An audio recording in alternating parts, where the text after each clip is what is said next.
with us. The recording is starting. Yes, we are a group of people who are very concerned about the changes that are happening at the World Health Organization at the moment. Most of us here are aware of the changes that they are willing to do. And we would like to have you here with us and talk to us and explain to us from your point of view and from your experience, what have you done so far, as we would like to take action as well. We are at the very practical stage at the moment. We also have a website in Hebrew, and I can introduce it in a second here. We also have it. It explains in general what is going on. And this is your website, which actually says, is calling to prevent genocide 2030. And you have, I think it's better if I let you explain what you have on your website. Well, first of all, thank you so much for having me. I can't tell you how delighted I am. My belief is that the more of us around the world who understand the threat and are committed not just to talking about it, talkavists inform people, but that really doesn't solve the problem, committed to actually acting. The more of us there are around the world, the more successful we will be in quite literally saving humanity. That's a bold claim, but since you already have a website demanding that Israel exit the WHO, you probably understand the nature, the magnitude, the breathtaking hubris and evil of the plan that is being implemented rapidly to destroy us all. I must say, I am Jewish, and I am aware that we have always been a beleaguered people for one reason or another. And now, you know, the WHO, one of their magic words is equity. Well, now there's equity. Everybody is beleaguered and marked for extermination or enslavement. It's not a good equity, but that's exactly what's happened. Vera Sharav, whom you probably know, has created a 5-hour documentary called Never Again Is Now Global.com. And I'm going to put that in the chat. If you have not seen that, you must see it. She details exactly how the German Holocaust was implanted into society and made acceptable in the same way that our Holocaust, now ongoing, has been implanted in our society. And it's a magnificent piece of work that I suggest everyone watch and share. I've also put my email, dr.rima@naturalsolutionsfoundation.com, in the chat so that you can reach out to me, and I hope you will. And I do read every email, but it takes me a while. And I've also included the. Did my chat go into the chat? Did you see it or not? No. No, we don't. That's interesting. Okay, that's very strange. All right, let's try this meeting chat group. It's not going in. Well, it's never again is now global.com. And Rima, That's one. Oh, Rima, I don't. Yes. if I may say something. Yes. We are the film or the series by Vera Sharav has been also translated to Hebrew with subtitles, and Yes. it is available. It has been translated by a group of volunteers, and it is available. Yes, it is available for people on the website of Nowhere to Know. Excellent. Yes, I will just say it in Hebrew for everybody. הסדרה של ורה שרב תורגמה לעברית, יש כתוביות, והיא נמצאת באתר של רפאל, עכשיו שכחתי את שמו, רפאל בנדור, שנקרא Nowhere to Know. Excellent. So, who am I? Why am I sitting here in my Zoom world, sharing your Zoom world? Well, I was graduated from the Albert Einstein College of Medicine in 1970, which I am pleased to say is still within living memory. And on my very first day of my very first class in medical school, our professor of pharmacology, of course, that was the first class, our professor of pharmacology said, there are only side effects to all drugs because they all work by the same mechanism. They all poison enzyme systems. And I said, how does that help people if you're poisoning enzyme systems? I will find a different way. I will not poison my patient's enzyme system. So I have practiced medicine and psychiatry without using any prescription drugs at all in a 53-year practice. So that tells you immediately that I have a different take on things. I am also a person who believes in social justice and fairness. So I've been involved in political activities since the age of 14. In September, I will be 80. You can do the math. I have a fairly long perspective on political action. And I know that there are a few things that I believe to be true. The first is that the only thing that changes political realities, and we are dealing with a profoundly dangerous, profoundly aggressive political reality in terms of global control. I'll talk about how we got there in a moment. But the only thing that I know that works is when people are moved by passion from the heart, and that passion moves up to their heads, and that moves their arms, and that changes behavior. Without that passion, if we only give people intellectual information and facts, nothing changes. And to be very blunt about it, we will be very well informed on the way to the gas chamber. That must not happen. Consequently, music is critically important. People who create art, who talk about the reason from a heart center that this is not to be permitted, those people are heard and those people make change. And most of us, I'm assuming here, are trained to be intellectual in their approaches to problems. And so we think that by thinking about something and understanding it, we have solved it. That's not so. We need to translate that into actual action. So how then do we act when the international bodies have created, I would love to read the chats, but of course they're in Hebrew, and my ability to do that is long, long gone. But Rima, don't worry about the chat because someone is translating it to Hebrew. Oh, okay. Simultaneously. All right. But you know, I'm one of those people who just wants to read everything, cereal boxes, chats, everything. So to go back to how do we act? Let's first talk about what do we need to act against, and then how do we act effectively? Every country in the world signed on to Agenda 21 in 1992. There were no exceptions. Even Bhutan, whose king is very interested in the happiness of his people, even Bhutan signed on to destroy the society, the genetics, the freedom, the independence, the very humanity of every human being. How did that happen? Well, it's a very important question, I thought, so I started doing some research.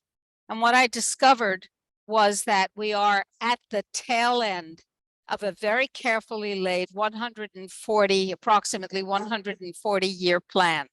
And the way it happened was this. I'll be brief. There's a great deal of detail which I've presented elsewhere, and I can make that presentation available to you if you like. But in brief, the story is this. John D. Rockefeller Sr. was the world's first billionaire. He was a ruthless, very, very aggressive guy who realized that anything he could do to make himself really, really rich was okay. And he did quite terrible things, but he became the world's first billionaire. He also controlled the world's oil production. And he created an empire that impacts the world very, very clearly today, because he realized that he could use his money not only for his own pleasure, but to reshape the world. He was among the first supporters of genocide and eugenics. And his son, John D. Rockefeller Jr., ran the family business for about 5 years, but then decided that he really preferred running the family's philanthropic empire. Now we're talking about predatory philanthropy of the Bill Gates type. Bill Gates is simply a buds from that particular tree of using money to change the world to be the way you want it, no matter what that does to the rest of the world. So he was a depopulationist, he was a eugenicist, and John D. Rockefeller Jr. set up the, quote, scientific study, end quote, of eugenics in Germany at the Kaiser Wilhelm Institutes in Munich and Berlin, and supported the eugenics scientists before, during, and after the Second World War. And then when they were in disfavor after Germany lost the war, he brought thousands of them to the United States to continue their work. And indeed, John D. Rockefeller III created, along with Allen Dulles, in 1951, the Population Council, which is acknowledged in its purpose to carry out further eugenics study and principles. So we're talking about a world system designed to eliminate a vast number of people, subdue most of those left, and create a master race at the top. The German situation didn't go entirely as planned, but it did not deter these people. So they captured medicine, as I'm sure you know. They captured governance with the same procedures worldwide. They taught countries how to govern in a modern way through the Laura Steadman Rockefeller system. They created the faux science of public health. They created the faux science of virology, and they have controlled the very dangerous science of genetic manipulation and biological tinkering with the DNA of humanity and animals. They created that all in order to bring about what we are attempting to prevent now. This has been a long-term plan, and I know this not because I'm psychic, not because somebody whispered in my ear, but because I can read. Remember cereal boxes and chats? The story is briefly that since I was treating patients without drugs, using frequency detoxification, intravenous and oral nutrition, neurobiofeedback, et cetera, et cetera. Pardon me? אפשר לסגור את המיקרופונים בבקשה כולם? Is there a problem? No, someone was just with an open mic and I was asking to okay. mute. Okay, I can close Sorry. my mic. So people would come to me for more and more broadly placed diagnoses, because I am trained as a psychiatrist, child, adolescent, and adult psychiatrist, and I am trained in psychiatry and neurology. Well, people would come to me with diseases that had nothing to do with psychiatry or neurology in the schema that we use, saying, I've been told that there's no hope, I have to, the doctor said to go home and die, or I've been told I have to live with the pain, or there's nothing more that can be done for me. Can you help? And my answer would be, I don't know, but we'll try. And generally, yes, the incurable disease was cured, the intractable pain was relieved, and so on. So desperate people have desperate friends, and they started telling each other, and people started coming to my office from around the world. One of those people was a head of state a woman who walks around with a crown on her head at state events in her state. And she came to me for a physical problem. And one day she said to me, you know, it's almost time for the great culling to begin. And I had never heard of the great culling. I said, what are you talking about? And she explained that she was talking about the culling of the useless eaters. Now, in 2002, that was a phrase I had never heard. And I said, what's a useless eater? She said, not what, my dear, but who? I said, okay, who's a useless eater? She said, those people who are consuming our non-renewable resources. And I said, did it ever occur to you that you're consuming their non-renewable resources? And she said, oh, that's an interesting idea. Well, anyway, and she dismissed that. I said, so how many of these useless eaters are you planning on culling? And she said, 90%. And I said, 90% of what? And she said, the total world population. And I said, whoa, whoa, whoa, whoa, whoa, whoa. The enormous wealth that you have, and this was one of the wealthiest people in the world who, by the way, did not pay her bill. None of the elites paid their bills. Really? All of the regular people paid their bills. So I went to the procedure of charging the elites in advance in cash for their treatment that day. Everybody else I trusted. Anyway, I said, your enormous wealth is based on selling immense amounts of shit to vast numbers of people. If you don't have vast numbers of people to sell your immense amounts of shit to, how are you going to maintain your enormous wealth? And she said, the mercantile era that began in the 14th century with the Hanseatic League in Germany is coming to an end. We are coming to the beginning of the neo-feudal era.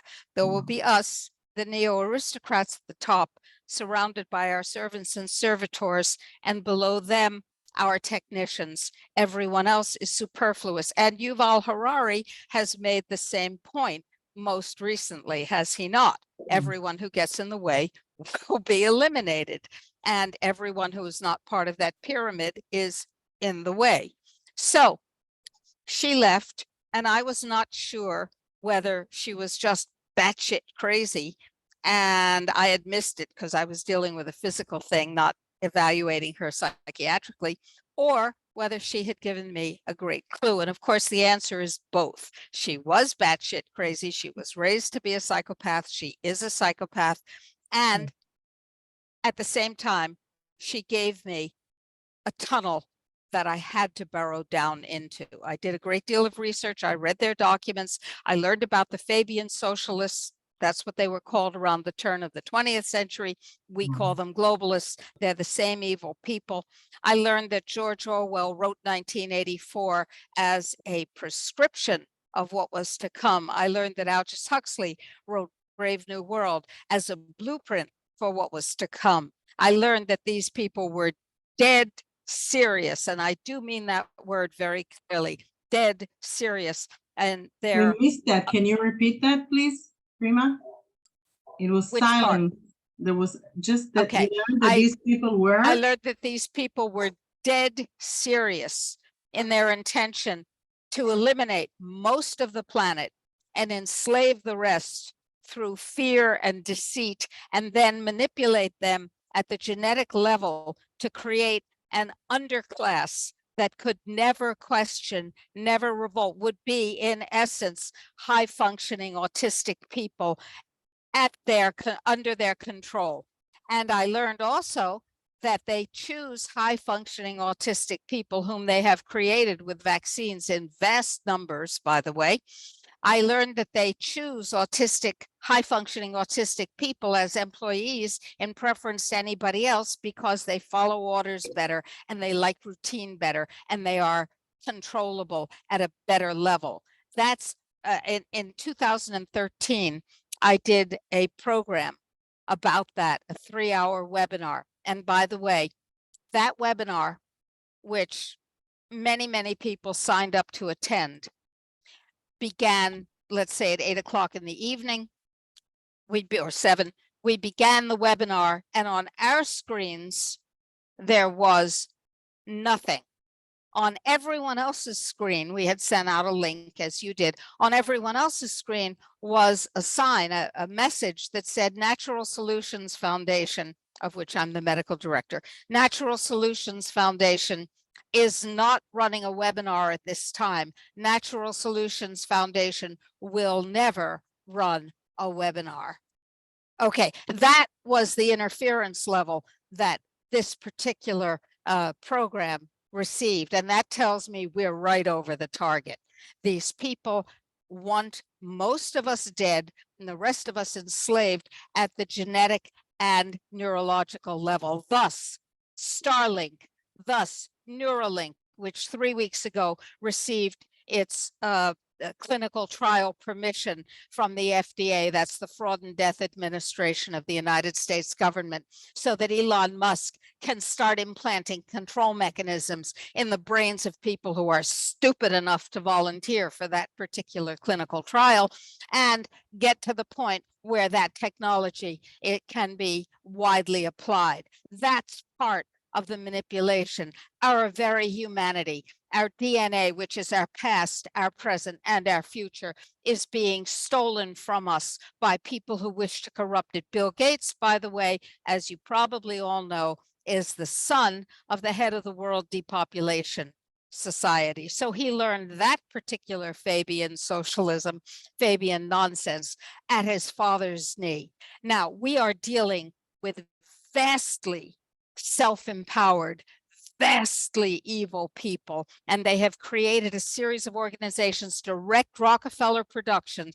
The World Health Organization was formed by Rockefeller from their prior organization, which did the same thing, and it looks like a good thing. It's like a wicked stepmother, very beautiful, very, very loving in her speech, who hands us the poison apple. I've written a book, which I'll be happy to make available. It's only available right now in English, but you can translate it, called WHO, The Singing Pig, about WHO's corruption and absolute evil intentions. They have always had evil intentions. And oh, by the way, parenthesis, WHO is solely and single-handedly responsible for the opiate crisis, which it created specifically to sell opiates. One of the pieces, one of the documentation pieces that they made for doctors, one of the continuing education courses, was how to give opiates, which they said were non-addictive, to children with cancer. So in addition to having cancer and chemotherapy and radiation and facing death, children needed to be addicted to drugs that were vile biologically and neurologically. Wonderful. Such a good organization. But if that were all that they did, and by the way, when WHO was created, its constitution, which is what every country in the world has signed on to, its constitution made it clear that it had only 5 areas of activity, and those areas were all advisory. WHO is in the process of creating itself into a controlling organization through the International Health Regulation Amendments and through the coming agreement or framework. That framework says every country in the world is going to sign, if we let it, is going to sign on to an agreement that WHO can do anything it wants with our money. Why is WHO involved with our money? With our health procedures, that's One Health, with our bodies, with our minds, with our residences, with every single aspect of our existence. And the World Economic Forum, with which the United Nations, the master organization here, have signed an agreement to accelerate the implementation of Agenda 2030 and to make sure, this was last week, that all human reproduction is controlled, is synthetic. Read the first 3 chapters of Brave New World and see what the blueprint is. But that's not bad enough. They want our kids. You and I, they figure, might protest, but we can be easily eliminated by attrition or by extermination. You know, that they can get rid of us. But the slaves, the new ones, they want those to be docile. They want them not to reproduce. They want them to believe anything that they're told, and they want them to accept the conditions. What are the conditions? They will live in 16 square meters of space in 10-minute cities, urban concentration camps. They will eat what they're told to eat. You will eat the bugs. They will think what they're told to think. They will do what they're told to do, and they will question nothing. They will certainly never affiliate with one another and bond. Now let's go back to my understanding as a child psychiatrist. The way I understand humanity is that the most fundamental and basic reality that defines us and drives us and elevates us to the divine is love. And that is learned starting in the womb between mother and child, chemically, emotionally, through heartbeat to heartbeat, a duet of the maternal and fetal heartbeat, which is the most profound music that we will ever hear. And by the way, can be used clinically. That's another story entirely. And then what happens when the baby is born, and by the way, in the 2022 WHO guidelines on abortion, which are quite illuminating, in addition to saying that the birthing person, because there are no mothers, there are no women, there are no girls, there are birthing persons, the birthing person can, without any question, have the child's life, or it's not a child, it's called the pregnancy tissue's life, terminated up to the point of the end of complete delivery. So a viable child, a full-term child, can be killed at the mother's request up to the moment when the child has finished exiting the birth canal. And they say that's a good thing, and nobody has the right to interfere with that worldwide. But there's sort of some problems with that ethically. And by the way, I believe in reproductive rights, but this is something quite different. So the birthing tissue needs to be brought up in a way that makes it compliant. So WHO, that's the World Holocaust Organization in my view, WHO has created a way to traumatize every child on the planet. Back to me as a child psychiatrist.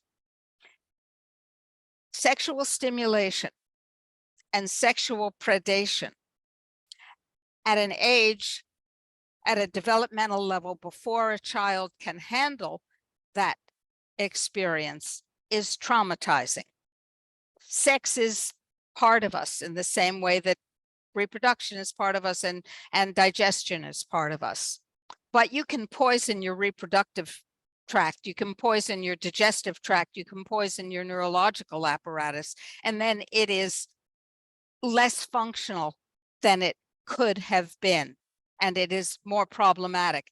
So if you overstimulate children, if you overwhelm them, if you sexualize them, if you focus them on sexuality, if you use their body for your own purposes in a deceptive and delusional way, if you lie to children about what's real, they are emotionally traumatized. And that trauma is also reflected in the neurological array of neurotransmitters. It is reflected in every aspect of their life. How do teachers in a school know, or parents know, that a child has been sexually abused? Behavior changes. They become inattentive to schoolwork. They become hostile. They start stealing, perhaps, or behaving in a way that is completely different from their normal behavior because the trauma is so overwhelming. They have limited coping mechanisms. Back to WHO. They have created the comprehensive sexuality educational curriculum to traumatize every child from birth. In the and you will find information about this at preventgenocide2030.org. there are 2 pages. One is called The Transgender Delusion, because here's a little secret. There are 2 genders. They're just 2. One is XX chromosome biologically, the other is XY. And yes, once in a while, there are a few unfortunate people who are born with both internal female sexual organs and external male sexual organs. It can happen. It's rare. It's an inborn error of metabolism, as it's called. It's a genetic error. Now, that doesn't mean that human beings are an intersex species. They're not. There are 2 genders. That's all. In the same way that people are sometimes born without arms, the condition is called phocomelia. Thalidomide can cause that, for example. Other things can cause it. People are sometimes, unfortunately, born without arms, but that doesn't mean that the human species doesn't have arms. Normal human beings have arms. Normal human beings have 2 genders. So if you tell children that gender is fluid and they can be anything they want, and if you tell children that, and if you tell parents and teachers and children that it is required that children develop lust by the age of 4, really? Anybody here have a 4-year-old? Anybody here think it's normal for a child to develop lust by the age of 4? That's one of the new norms, lust by the age of 4. Parents are supposed to teach children about their own sexuality. What that means is parents are supposed to molest children, and it's supposed to be normalized. Children, according to these monsters, have the right, even human rights have been perverted by these people. Children have the right to a sexual partner, and, quote, sexual activity must begin as early as possible. Really, sexual activity must begin as early as possible. 6-year-olds in this curriculum are given a checklist to determine whether they want to have sex with a particular person. Stop for a moment. Do you want your 6-year-old to have sex with anybody? Do you want anybody to have sex with your 6-year-old? The answer should be, if you're a normal human being, no, and hell no. Here's a list of things that are on that checklist. I'm quoting. 1, do I want to be with that person? Well, children want to be with people all the time. That doesn't mean they should be having sex with them. 2, do I want to hold hands with that person? What? Do I want to hold hands with that person? 3, do I like that person? Well, now we've got 3 yeses. I like this person. I want to hold hands with them and I want to be with them. Great. And do I want to have anal sex with this person? This is on a 6-year-old's checklist. Do I want to have oral sex with this person? Do I want to have vaginal sex with this person, genital sex with this person? Now, how does a 3-year-old know about, a 6-year-old, I'm sorry, know about oral sex? Well, we have a video of a teacher in a classroom following this curriculum, instructing a little girl while the children are standing around in the finer points of cunnilingus on a little boy.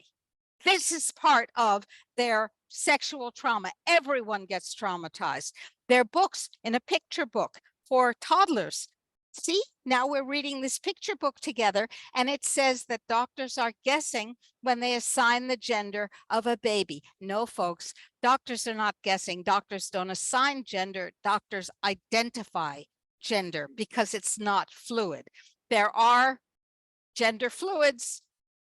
In my mind, the gender fluids are semen and vaginal secretions. Those are gender fluids. Those are the only fluidities associated with gender in my mind. That, by the way, may not translate well to Hebrew, but it's a joke in English. Anyway, the point is that by the age of 6, children should begin becoming accomplished in the use of online pornography. And by the age of 9, they should be completely competent in the use of online pornography. Excuse me, what is the use of online pornography for a child? Nothing, in my view. But then what do I know? I'm just a child and adolescent psychiatrist, and I understand sexualization trauma. This is designed to, according to the Rutgers Foundation, which is one of the the organizations that the World Health Organization has drawn heavily on in creating these documents and guidelines, children who are freed from the bonds of the family. That means parents have no place in this. Children have absolute right to make all of their own determinations sexually in terms of their gender, what they do with their body from basically birth, and parents have nothing to say. Children who are freed from the bonds of the slavery bonds of the family are then less likely to reproduce. So all of this is based in controlling reproduction and destroying the willingness to bond, to love, to trust, and to rear children. This is Brave New World. I strongly suggest you read the first 3 chapters of Brave New World. And by the way, the worst curse word that anybody could utter in Brave New World was mother. And mother is no longer an acceptable term in the United States government scientific agencies. Birthing person is the term that is to be used. The language is being taken away from us to restrict our ability to think, and therefore to question, and therefore to resist. So this curriculum goes on, but what about child predators? Aren't they criminals? Isn't that a bad thing? Well, now let's go to the United Nations. On March 8th of this year, the United Nations issued a judicial review document, a guideline for every legislator, prosecutor, lawyer, and judge in the world. Why would a peacekeeping organization feel the need to issue a judicial guidelines? I don't know, got me. But anyway, they did. And one of the things that it says is that worldwide, the recommendation is to decriminalize sexual activity between anybody. That means normalize pedophilia. Since, according to WHO, quote, sexual activity must begin as early as possible, and quote, every child has the right to a sexual partner. And since in the judicial review, consent is defined as present everywhere for everything at every moment, it means if somebody says to a 3-year-old, touch me here and I'll give you a piece of candy, and the 3-year-old, with all the wisdom and judgment that a 3-year-old has, says, okay, that's not a criminal act.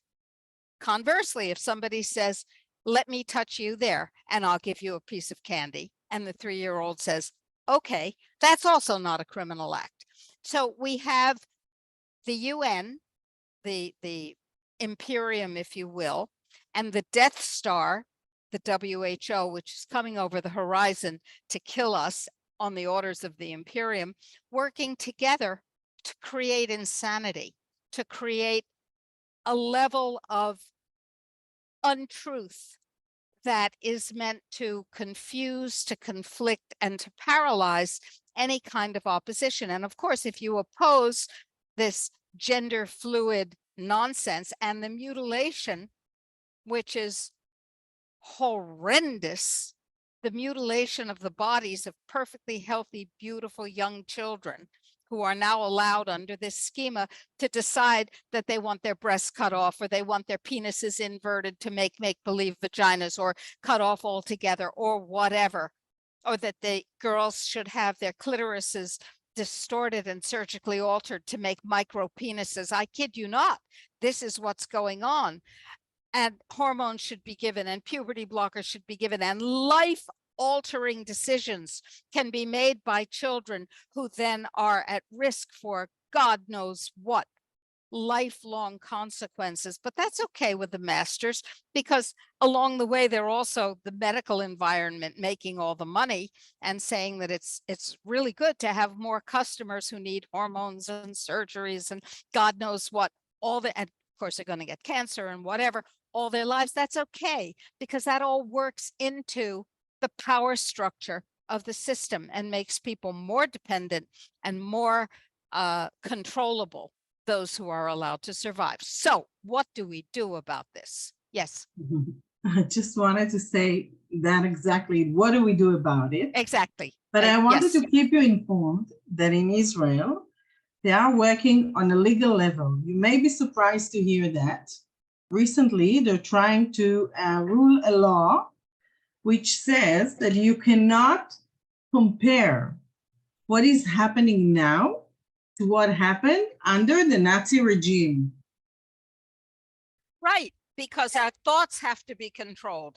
God knows that if we were allowed to think and speak freely, we might not agree with the hegemony and the narrative. So we have to control what we're allowed to say and take away our language and control what we're allowed to think. There's a similar law in Germany, and Dr. Susharat Bhakti was tried and exonerated for making reference to what was correctly stated, and somehow he was not penalized. I mean, justice actually prevailed in that case. This is a worldwide trend, and it must be stopped. It must be thwarted. But what can we do? You know, because your website says Israel exits who, right? You know that we have to get out from under. Everything that they want to do is legally binding only on member states. Currently, every state, every nation state in the world is a member state, so that's a bit of a problem. But how does a country leave a treaty obligation?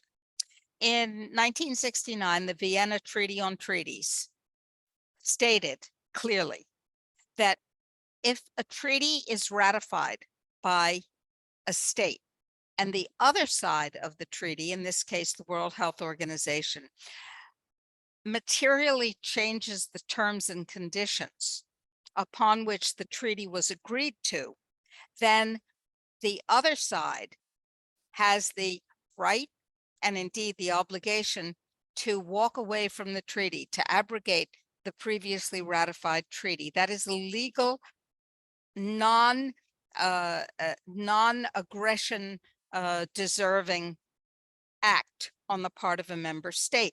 Now, the WHO was agreed to as if it were a treaty obligation in the late 1940s. I don't know the exact year that Israel signed on to the World Health Organization, but it's a separate organization from the United Nations. And Israel, like every other country in the world, has the ability to do a very simple thing, and that is have the head of state, whoever fills that chair at the moment, write a simple letter that says Israel is no longer a member